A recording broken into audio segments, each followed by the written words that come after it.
Beshear declared a state of emergency today in response to numerous wildfires in eastern Kentucky. The state's Division of Forestry says 11,000 acres have been burned already.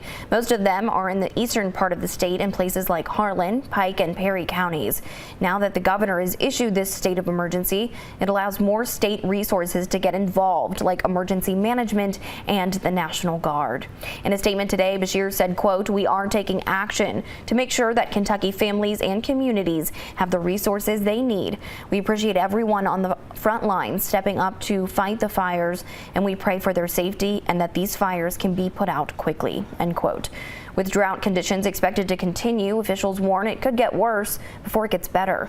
And for that reason, officials are urging the public to keep your property clear of debris, especially dry leaves, which can act as perfect fuel.